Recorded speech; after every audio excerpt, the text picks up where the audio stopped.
Assalamualaikum warahmatullahi wabarakatuh.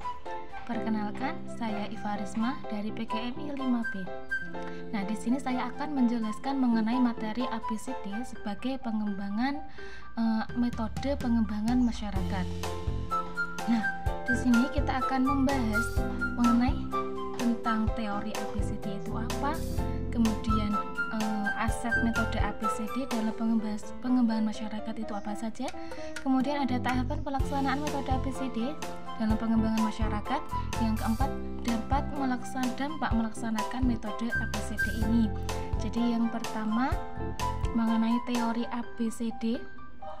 Teori ABCD ini atau bisa dikatakan dengan Asset Based Community Development merupakan sebuah model pendekatan dengan tujuan pengabdian kepada masyarakat, yang prinsipnya teori ini itu untuk mengembangkan aset, kekuatan, dan potensi di pemberdayaan masyarakat. Dan konsep ini merupakan salah satu strategi dalam pengembangan masyarakat untuk kemajuan ke depannya. Nah, kemudian di sini ada aset pembagian aset metode ABCD dalam pengembangan masyarakat. Nah, di sini asetnya dibagi dua. Yang pertama aset nyata, yang kedua aset tidak nyata. Aset nyata bisa dikatakan tangible asset atau yang aset yang dimiliki bisa dilihat seperti tabungan, sumber daya alam, kemudian warisan keluarga yang masih bisa digunakan seperti alat-alat mesin, seperti itu. Kemudian aset tidak nyata ini bisa disebut intangible asset. Nah, di sini contohnya adalah kecerdasan manusia, kecakapan manusia, aset budaya tradisional, aset politik, aset relasi. Nah, itu bisa dinyatakan aset tidak nyata. Nah, kemudian tahapannya apa? Di sini ada tahapan pelaksanaan metode ABCD. Yang pertama itu mempelajari dan mengatur skenario.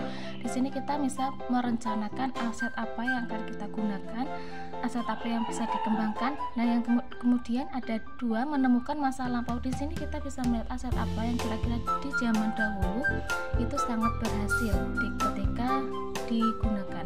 Kemudian memimpikan masa depan, kira-kira aset yang akan kita gunakan di masa lampau ini waktu dulu berjaya, apakah kira-kira ketika di masa depan apakah masih sama hasilnya. Kemudian memetakan aset, menentukan asetnya yang akan dijalankan, kemudian menghubungkan dan menggerakkan aset dan merencanakan aset, kemudian dijalankan sepenuhnya, dan yang terakhir kita memantau, mempelajari, dan mengevaluasi aset tersebut.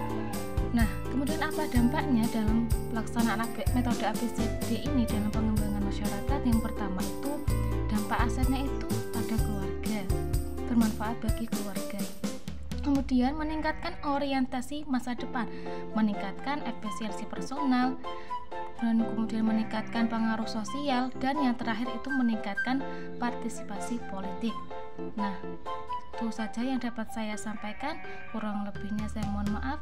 Wassalamualaikum warahmatullahi wabarakatuh.